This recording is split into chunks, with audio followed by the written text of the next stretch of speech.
क्या आप भी रखना चाहते हैं शस्त्र लाइसेंस? क्या आपका आवेदन हो रहा है निरस्त? क्या आप पर क्रिमिनल केस पेंडिंग होने पर मिल पाएगा आपको शस्त्र लाइसेंस? आइए जानते हैं इन सारे सवालों के जवाब इस वीडियो में। लेकिन उससे पहले please share and subscribe this channel. Welcome back to my channel. आप लोगों में से कई लोग अपने सुरक्षा कारणों से शस्त्र रखना चाहते हैं, पर सरकार कई कारणों से आपको शस्त्र रखने का लाइसेंस नहीं देती है।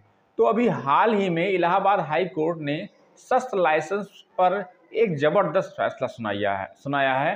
तो आइए जानते हैं कि भाई मामला क्या था।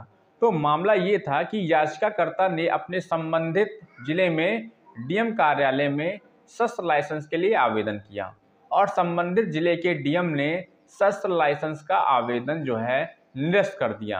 और निरस्त करने के बाद कुछ कारण भी बताया कि मैंने निरस्त क्यों किया। तो उन्होंने पहला कारण बताया कि याचिकाकर्ता पर क्रिमिनल केस पेंडिंग था, यानी फौजदारी का मुकदमा पेंडिंग था, इसलिए आवेदन को निरस्त किया गया। उन्होंने दूसरा कारण बताया कि याचिकाकर्ता ने कई लोगों से रंजिशन व दुश्मनी की है, जिसके कारण जो है शांति भंग की आशंका है, इसलिए भी उन्होंने निरस्त कर दिया लाइसेंस को। अब भाई जाहिर सी बात है, आवेदक जो था, यानी जो याचिकाकर्ता है, वो शांत नहीं बैठा और उसने जो है इलाहाबाद हाई कोर्ट का दरवाज़ा खटखटाया।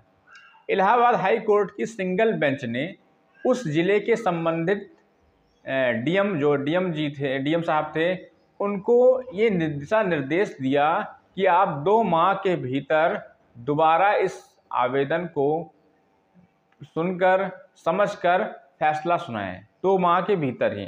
और साथ ही में हाई कोर्ट इलाहाबाद ने एक टिप्पणी की कि अगर कोई भी व्यक्ति जिस पर क्रिमिनल केस पेंडिंग है और या कि कोई भी रंजिश है, दुश्मनी है किसी व्यक्ति से, तो ये आधार नहीं हो सकता है शस्त्र लाइसेंस के निरस्त करने का। अगर मतलब कहने का ये है कि अगर आपकी दुश्मनी किसी अन्य व्यक्ति से भी है और किसी तरीके से आपकी रंजिश है, तो ऐसा नहीं है, और क्रिमिनल केस चल रहा है, तो ऐसा नहीं है कि आपका शस्त्र लाइसेंस नहीं बन सकता है। इसी पर टिप्पणी की इलाहाबाद हाई कोर्ट में। अक्सर आप लोगों ने देखा होगा कि यही आधार बनाकर शस्त्र लाइसेंस ज़्यादातर निरस्त कर दिए जाते हैं। हर ज़िले में, यूपी के जितने भी ज़िले में वहाँ कह सकता हूँ, सब जगह जो है यही आधार बना के जो है निरस्त कर दिया जाता है आवेदन को कि आपके ऊपर क्रिमिनल प्रोसीडिंग लगी है, यानी क्रिमिनल चार्ज लगे हैं, इसलिए आपका आवेदन निरस्त किया जाता है और आप पर जो है आपके ऊपर शांति भंग की कार्रवाई भी हो चुकी है, इसलिए शांति भंग की पूरी आशंका है। लेकिन हाई कोर्ट इलाहाबाद ने इस बात को पूरी तरीके से विधिमान्य नहीं घोषित किया और इस कारण 2 माह के भीतर संबंधित डीएम को जल्द से जल्द आदेश करने का फैसला किया है। तो अब आप घबराइए नहीं। अगर आप लाइसेंस चाहते हैं, शस्त्र लाइसेंस चाहते हैं, तो ये फैसला आपके बिल्कुल फेवर में है। इन्हीं 2 कारणों से लगभग जो है शस्त्र लाइसेंस के आवेदन निरस्त होते हैं। तो अब देर किस बात की, आप भी अगर अभी तक आवेदन नहीं किया तो जाकर आवेदन कर सकते हैं।